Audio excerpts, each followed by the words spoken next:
Prvá nominácia. Dokonči príslovie. Čo sa v mladosti naučíš? Čo sa v mladosti naučíš, v starobe zabudneš. Druhá nominácia. Dokončite príslovie. Čo sa v mladosti naučíš? Ako to ide ďalej? Ako?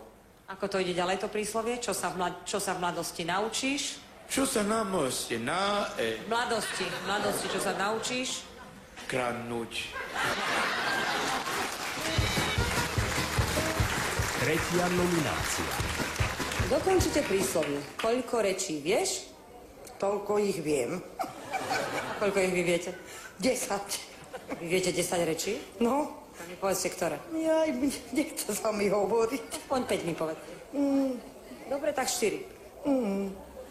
Ktoré jazyky ovládate? Ktoré reči viete?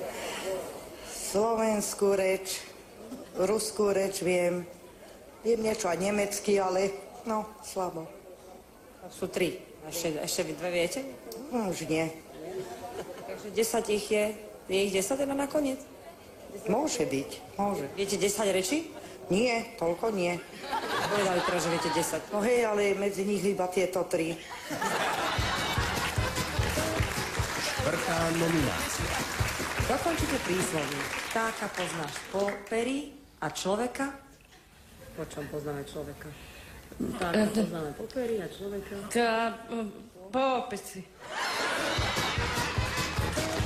Piatá nominácia.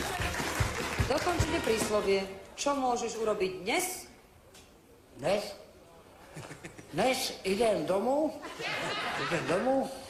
lehnem si a idem si spať.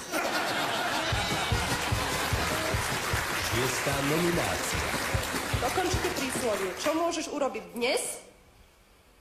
Čo dneska môžem spraviť? To je také príslovie. No, idem na víno. Tak znie to príslovie? No, že idem na víno, ne? Takže príslovie znie, čo môžeš urobiť dnes? Tak môžem aj zajtra.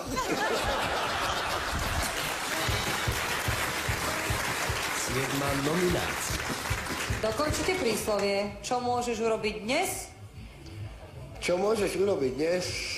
Nespráv ani zajtra, budeš mať ani voľno. Osma nominácia. Dokončite príslovie. Kde sa dvaja bijú, tretí? Kradne.